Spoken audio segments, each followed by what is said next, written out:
Very very welcome to all साथियों। Exam fighter number 1 पे आप सभी का हार्दिक स्वागत है। एमपी असिस्टेंट प्रोफेसर एग्जाम 2023 जो कि आपका सितंबर महीना में होने वाला है।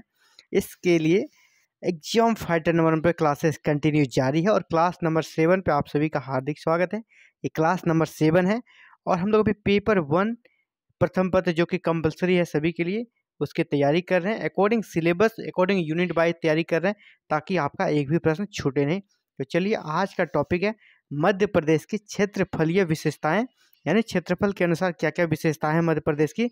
Area related features of MP, area related Madhya Pradesh का क्या फीचर है, इन सभी चीज़ों के बारे में बात करेंगे हम लोग। तो चलिए स्टार्ट करते हैं आज की पढ़ाई को। सबसे पहले कर्क रेखा एवं समय मानक रेखा के बारे में समझेंगे। देखिए, कर्क रेखा क्या होता है। कर्क रेखा पहले और समय मानक रेखा, ये दोनों को समझ लेना होगा। तो चलिए हम लोग जाके देखते हैं ग्लोब पे। ये जो हमारा पृथ्वी है, पृथ्वी के बीचों बीच पृथ्वी को दो भागों में जो रेखा बांटती है उसको कहते हैं विषुवत रेखा, है ना। ये विषुवत रेखा है। तो विषुवत रेखा के ऊपर का वो जो इलाका है, और इसे कहते हैं, यहाँ पर जितनी भी इस प्रकार की रेखाएं खींची गई है ना, काल्पनिक रेखाएं हैं, उसे अक्षांश कहा जाता है। और इसके जो नीचे जितनी रेखाएं खींची गई है ये भी अक्षांश कहलाती है। लेकिन उत्तर में जो है, मीन्स मिडिल के जो ऊपर में है, इसके ऊपर में इधर वाले को उत्तरी अक्षांश कहते हैं और नीचे वाले को दक्षिणी अक्षांश कहते हैं। तो उत्तरी अक्षांश में प्रत्येक 1 डिग्री पर एक एक अक्षांश रेखा खींची गई। ये सभी काल्पनिक रेखाएं, आपको पृथ्वी पे कहीं मिलेगी नहीं। तो इसी प्रकार जब हम लोग आगे बढ़ते हैं तो 23.5 डिग्री, यहाँ पर देखिए 23.1/2 उत्तरी लिखा हुआ है ना, तो 23.5 डिग्री उत्तरी अक्षांश को हम लोग कर्क रेखा नाम दिया गया है। तो यही कर्क रेखा क्या होता है कि भारत से गुजरती है और भारत के कुल 8 राज्यों से गुजरती है, जिसमें मध्य प्रदेश भी है। तो अब भारत के मैप पे जाके हम लोग देखते हैं कि वो भारत के किन किन राज्यों से गुजरती है। वही कर्क रेखा इंडिया के टोटल 8 राज्यों से गुजरती है। यहाँ पे देखें, राज्य का नाम गुजरात है, राजस्थान है, मध्य प्रदेश, छत्तीसगढ़, झारखंड, पश्चिम बंगाल, त्रिपुरा और मिजोरम से।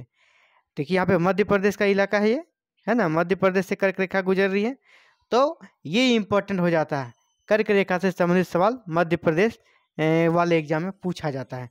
तो चलिए पुनः हम लोग मध्य प्रदेश पे आते हैं। कर्क रेखा को हम लोगों ने समझ लिया। इसके बाद देख लिया कि इंडिया में कहाँ कहाँ से कर्क रेखा गुजरती है और वो मध्य प्रदेश से भी गुजरती, ये भी हम लोगों ने देखा। यानी पहला जो पॉइंट है, कर्क रेखा मध्य प्रदेश के बीच से होकर गुजरती है। कोई परेशानी नहीं, आपको ये क्लियर हो गया। कर्क रेखा मध्य प्रदेश के बीच से होकर गुजरती है और इस गुजरने के दौरान, मतलब कर्क रेखा एक साइड, जैसे कि मान लीजिए पूरब से पश्चिम तक जब कर्क रेखा क्रॉस करती है मध्य प्रदेश को, तो कुल 14 जिलों को ये टच करती है। तो कर्क रेखा मध्य प्रदेश के कितने जिलों को टच करती है? 14। इसी प्रकार जो भारतीय समय मानक रेखा है, तो समय मानक रेखा, प्रत्येक देश का अपना अपना समय मानक रेखा होता है।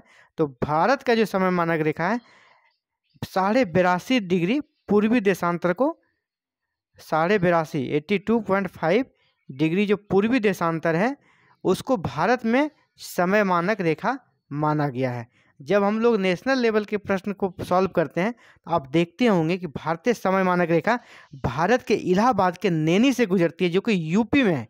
लेकिन साथियों, ये एग्जाम कहाँ से हो रहा है? एमपी से। तो यहाँ से एमपी रिलेटेड प्रश्न आएगा। तो भारतीय समय मानक जो रेखा है वो एमपी से भी गुजरती है, ठीक है, एमपी से भी गुजरती है। तो एमपी में कहाँ से गुजरती है, इसे आपको याद रखना है। एमपी में यानी मध्य प्रदेश में भारतीय समय मानक रेखा, जो कि 82.5 डिग्री पूर्वी देशांतर रेखा को भारतीय समय मानक रेखा कहा गया है, वही रेखा मध्य प्रदेश के सिंगरौली से गुजरती है। इस जगह को याद रखेंगे, मध्य प्रदेश के कहाँ से गुजरती है? सिंगरौली से। इसी प्रकार भारतीय समय मानक रेखा से दूसरा पॉइंट बनता है, भारतीय समय मानक रेखा मालवा के पठार को, मालवा का पठार कहाँ है? मध्य प्रदेश में।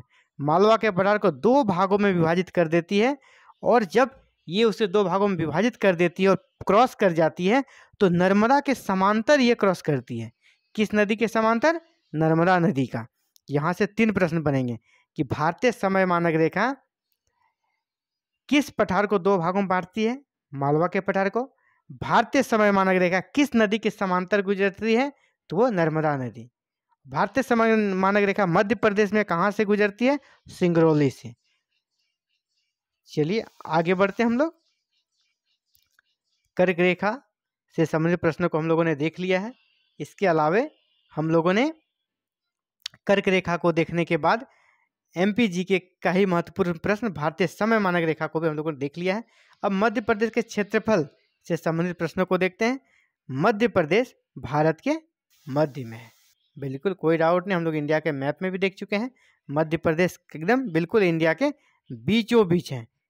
मध्य में, सबसे मध्य में कौन सा स्टेट है? तो मध्य प्रदेश, नाम से भी स्पष्ट है, इसीलिए इसको भारत का हृदय भी कहा जाता है।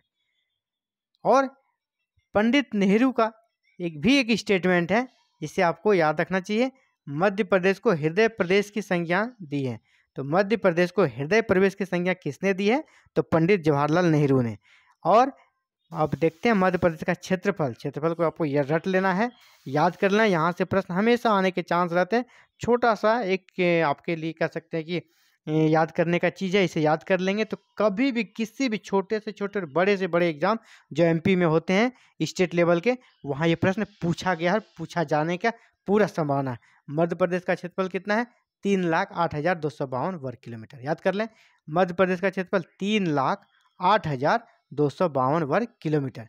इसी प्रकार मध्य प्रदेश का जो क्षेत्रफल है ना, मध्य प्रदेश का पूरा क्षेत्रफल जो है भारत के कुल क्षेत्रफल का 9.38% है। यानी मध्य प्रदेश का क्षेत्रफल भारत के कुल क्षेत्रफल का कितना हिस्सा है? तो 9.38%। चलिए आगे बढ़ते हैं। क्षेत्रफल की दृष्टि से राजस्थान के बाद मध्य प्रदेश दूसरे स्थान पर है। जैसे भारत का सबसे बड़ा राज्य क्षेत्रफल के दृष्टिकोण से कौन सा है? राजस्थान। और मध्य प्रदेश है 2 नंबर पे। मध्य प्रदेश है क्षेत्रफल के दृष्टिकोण से इंडिया का सेकेंड स्टेट है।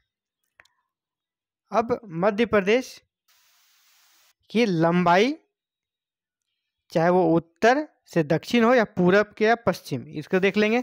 जैसे मान लीजिए कि हम लोग मैप में जानते हैं कि ये आपका नॉर्थ होता है ना, ये साउथ होता है, और ये ईस्ट और ये वेस्ट होता है। यानी उत्तर, दक्षिण, पूरब, पश्चिम। तो मध्य प्रदेश का जो विस्तार है, जो लंबाई है उत्तर से लेकर दक्षिण तक, यानी ये वाला उत्तर से लेकर जो दक्षिण तक है, ये कितना है साथियों? 605 किलोमीटर। और इसका जो पूरब से पश्चिम तक, यानी ये वाला लंबाई कितना है? 870 किलोमीटर। यानी किधर से ज़्यादा लंबा हुआ? पूरब से पश्चिम की ओर ये ज़्यादा लंबा है ना, 870 किलो। आपको याद रख लें, उत्तर से दक्षिण लंबाई 605 किलोमीटर और पूरब से पश्चिम लंबाई 870 किलोमीटर। अगला हम लोग देखते हैं मध्य प्रदेश की चौहद्दी, यानी मध्य प्रदेश के चारों दिशाओं जो होती है, चारों दिशाओं यानी अंतिम मुहाना, उसे हम लोग चौहद्दी कहते हैं। मध्य प्रदेश के चौहद्दी को देख लेते हैं।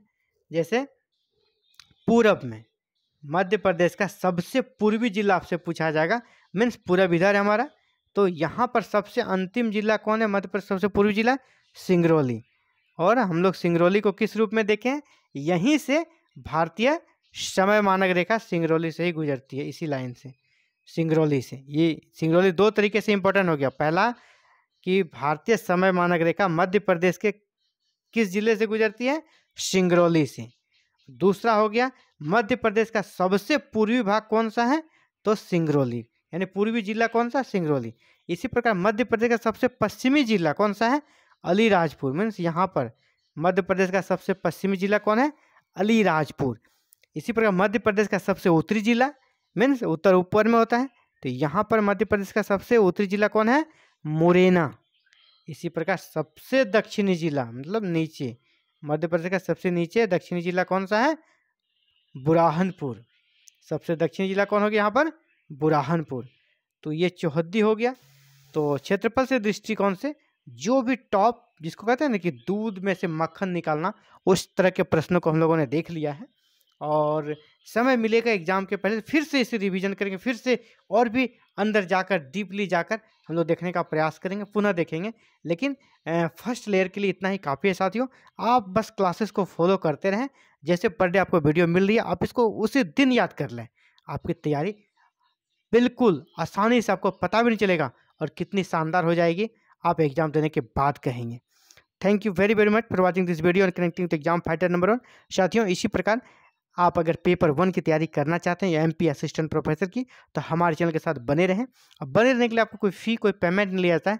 बस चैनल को सब्सक्राइब कर दें, बेल आइकन को प्रेस करें, ऑल बटन को भी क्लिक कर दें, और अगर आपके दोस्त मित्र कोई है तो उसे शेयर भी कर दें, ताकि सभी की तैयारी अच्छी हो सके। थैंक यू, धन्यवाद।